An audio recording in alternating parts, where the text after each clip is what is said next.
Olá, meu amigo, minha amiga, sejam bem-vindos a mais um Portal do José, iniciando mais uma semana com esse nosso primeiro encontro de segunda-feira, que já começa muito agitada, com acontecimentos importantes, declarações polêmicas por um lado e outras reveladoras por outro, que irei compartilhar com vocês o nosso encontro de hoje e que nos apontam situações para o futuro para dois mundos. Um para o mundo que nós habitamos, o mundo concreto, do Brasil real, e outras situações para o mundo paralelo, do bolsonarismo, da extrema-direita, que será atingido pelas ações do mundo concreto. E nesse mundo paralelo, as figuras já começam a perceber que o seu principal líder só falta ser fisgado numa pescaria em que os pescadores já armaram todas as armadilhas, todas as redes. Acontece isso, né? Em algumas pescarias mundo afora. E até mesmo criaturas do mundo animal fazem também estratégias para conseguirem ali pegar a sua presa, né? E hoje está acontecendo exatamente isso. Agora, o que nós estamos apenas aguardando é que as instituições funcionem de maneira definitiva para que esse robalo, esse surubim, não consiga escapar de tudo aquilo que nós já estamos enxergando. Bom, eu vou trazer aqui para vocês algumas imagens e informações que ilustram tudo isso que eu estou dizendo aqui para vocês, mas antes de mais nada, quero convidar você que está chegando agora no nosso portal e ainda não nos conhecia, para que você se inscreva aqui conosco, conheça também os nossos outros vídeos. Se você gostar, compartilhe, recomende, não se esqueça, dê o seu joinha, seu comentário, se puder, se inscreva aqui também no nosso clube de membros. Você aqui é muito bem-vindo e muito bem-vindo. Bom, gente, vamos começar aqui com algumas situações do mundo paralelo. Vamos lá. Nós vimos que essa semana, né, alguns personagens dessa extrema-direita, um bando de figuras que tem uma cara de peroba gigantesca, uma cara de pau gigantesca, cada um deles, né, foram para o exterior para a pretexto, né, de denunciarem que o Brasil vive um estado de exceção. E aqui, um dos deputados que foi essa viagem, né, essa micareta golpista, né, internacional, esse senhor André Fernandes, né, que é conhecido no Ceará como, desculpem, tá, tem sempre que lembrar isso, o deputado Raspacu, porque ele publicou um vídeo polêmico um tempo atrás, ensinando os homens a fazerem depilações, né, em partes muito íntimas, né. Então ele se tornou notável por isso, está sendo investigado aí também em relação aos crimes contra o Estado Democrático e Direito, né? E foi lá denunciar, né? Mas se é a cara de alguém que está denunciando algum tipo de situação, né? A pior de tudo é o seguinte, a namorada publicou o vídeo dele lá na Times Square, né, nos Estados Unidos, né? Todo felizinho. Esse aqui é o patriota denunciando as condições terríveis, né, que o Brasil está vivendo, né? Olha só, né? É uma graça, né? É uma cara de pau, né? Gente, dá para aliviar? Ou a gente tem que dizer o que essas figuras são, né? Vagabundos, criminosos, lacaios, delinquentes, enfim. Quero ver o relatório que ele vai fazer, né? Que ele andou fazendo na Times Square, estava denunciando também. Bom, e aí outras notícias importantes, né? Que tem a ver com o mundo paralelo. Trama golpista pode levar Bolsonaro a 23 anos de prisão e a mais 30 como inelegível, né? Então, nós estamos em vias aí de, em pouco tempo, ficarmos livres para sempre dessa figura disputando algum cargo político aqui no nosso país. E o cerco está bem formado, né, gente? Quando eu dizia aqui para vocês, nosso portal, quantas vezes nós falamos, né? Meteoros estavam vindo, asteroides estavam vindo, filas iriam se formar, muitas criaturas iriam para o lixo da história. Pois bem, hoje eu vejo com muita satisfação que muitas pessoas já conseguem enxergar que essa é uma realidade que eu não estava fazendo aqui com vocês, nenhum exercício de futurologia, não. Estava analisando as coisas do mundo concreto, do mundo real, porque essas que funcionam, operam na nossa realidade, né? E aqui hoje no Valor Econômico, algumas matérias, né, ilustrando todo esse papo nosso aqui. Essa aqui, com esse título, né, que diz que depoimentos agravam situação de Bolsonaro. E outra aqui embaixo. Forças Armadas, que a matéria aqui diz que Forças Armadas deixaram o país muito perto de um golpe. Então, essas são realidades das quais essa gente não pode fugir, né? Então, vamos aguardar aí a pescaria. E aí o seguinte, né? Mesmo o principal mentor intelectual, material, constitucional, matrimonial, jurídico, espiritual da figura do inelegível, ele já dá que o Bolsonaro vai para a cadeia, ele dá como certa isso. Na entrevista aqui que ele deu aqui para uma outra bolsonarista, ele falou isso. E não é ato falho, não. Ele está aqui. Olha, nessa profecia eu vou assinar embaixo, tá, senhor Malafaia? Eu não costumo assinar profecias, não, mas essa eu assino, porque ela não é profecia espiritual, essa aqui é concreta, é jurídica, né? Vamos ver o que a criatura falou? Vamos lá. Liguei para ele e falei, você quer ser preso em Mambucaba chorando? Ou você quer ser preso botando o povo na rua? Vou te falar uma coisa, Bolsonaro. Se você não botar o povo na rua e for preso, ninguém vai se manifestar por você. Se você botar o povo na rua, eles vão pensar umas 3 vezes. Eu acho que não vão pensar não, viu, senhor Mala? Achei bacana essa. Você quer ser preso em Mambucaba ou você quer ser preso na rua, né? Vai ser preso de qualquer maneira, né? A pescaria está toda armada, tá, gente? Não tem escapatória. Bom, e aí fazendo um corte desse mundo paralelo, esse mundo insano, vindo para o mundo real, hoje teve uma reunião ministerial do presidente Lula com toda a sua equipe. E o Lula soltou lá uma declaração que certamente vai ser polemizada aí pelos veículos de comunicação. Vamos ver o que o Lula falou. Situação. Hoje nós temos certeza que esse país correu sério risco de ter um golpe em função das eleições de 2022.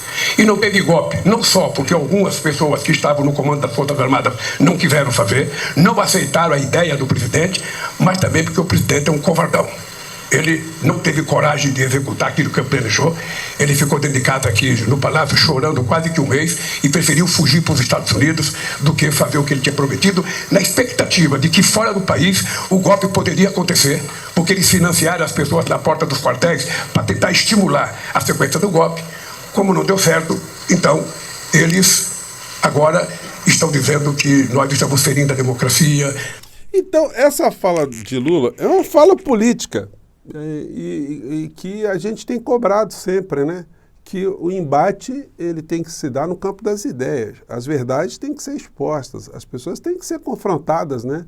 As que vivem nesse mundo paralelo, com situações que aconteceram de fato, para elas refletirem, né? Elas perceberem se há exagero ou não. Que a figura é um covarde, isso a gente sempre falou aqui. E todo mundo, eu fico pensando nesses generais que se confrontaram ali com o Bolsonaro, o que eles viam na frente deles, né? E o que os levou também a contestarem, né, se confrontarem com a figura do inelegível, justamente por ele ser um covarde. E hoje terem esse destemor de dizer exatamente tudo aquilo que estava acontecendo, e situações que comprometem e complicam a figura, né? Mais à frente, nessa reunião, o Lula disse o seguinte, vamos colocar aqui esse trecho aqui, vamos lá. Eles querem falar das coisas que diz respeito ao dia a dia dele.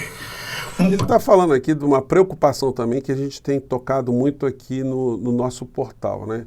E que mostra que o presidente já começa também a enveredar para o enfrentamento dessa questão. Uma questão que, pela declaração dele aqui, não está passando despercebida. Vamos lá.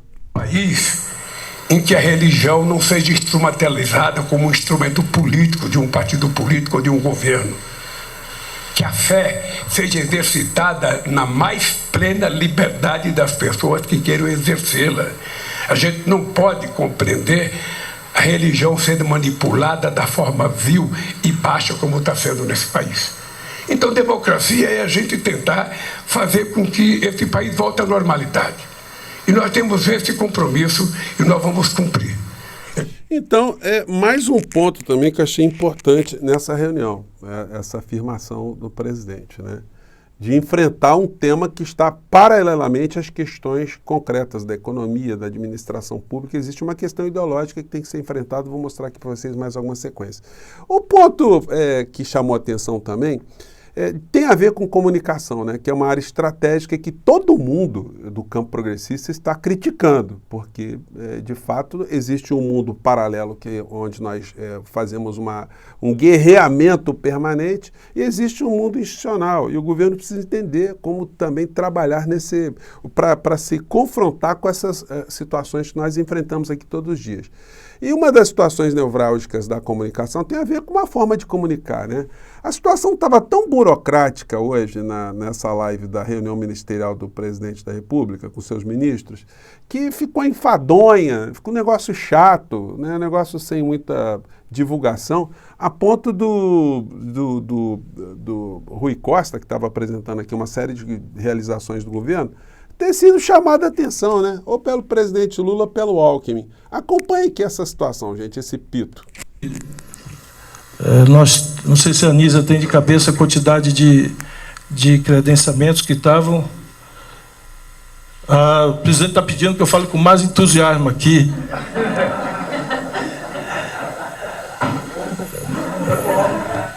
E vamos... Hein? Foi o Alckmin que pediu para falar com mais entusiasmo aqui. Mas os números falam por si só aqui. Os números são muito expressivos e os gráficos... Não, seu Rui Costa, a informação ela tem que ser dada com uma formatação, com essa baianidade, com essa coisa assim, do vamos ver, e os números funcionam por conta própria. Não, os números precisam ser ilustrados, precisam ser enfatizados, precisam ser comparados, precisam ser estimulados, né, na imaginação das pessoas, na percepção crítica das pessoas, senão fica um troço sem graça, enfim. Mais um desafio aí para o Paulo Pimenta, para o setor de comunicação, né? Enfim, o Estadão hoje mandou uma sapatada, né, no Lula. Haja lábia. Rui Costa acha que queda de popularidade de Lula vem das falhas de comunicação, mas não há marketing capaz de vender um produto ruim e que parece ter passado do prazo de validade. O governo passou já do prazo de validade. Enfim, eles fazem um editorial aqui dizendo, olha, o problema não é só a comunicação, não. O problema é que não está fazendo aquilo que nós, da elite, queremos integralmente, né? Essa é a visão deles. O descontentamento pelo nosso lado é que nós estamos vendo que existem desafios muito grandes pela frente que precisam ser enfrentados também de uma forma mais proativa, né? Bom, a matéria da Folha, Lula sobe tom e pressiona ministros por resultados após a queda da popularidade. E aqui, gente, eu chamo a atenção de vocês, eu gosto de compartilhar aqui canais que trazem assuntos muito interessantes. Vou pegar aqui primeiro essa aqui do Breno Altman, que foi lá no Café Fórum. Ele diz o seguinte sobre comunicação. Aqui da Folha, tenho certeza que em todo lugar que você vai no chat isso aparece, a crítica das pessoas, a indignação das pessoas porque elas consideram uma comunicação desastrosa do governo Lula. Então, eu queria, já que você vai para a Havana falar de comunicação, queria um balanço seu sobre a comunicação do governo. Olha, Mauro, deixa eu ser heterodoxo. Eu acho que a comunicação do governo tem problemas até graves, mas não são problemas de comunicação. São problemas de política. Não é um problema técnico, não é um problema que a comunicação é mal feita. É que o governo escolheu uma estratégia política que deu certo nos primeiros meses e depois deixou de dar certo.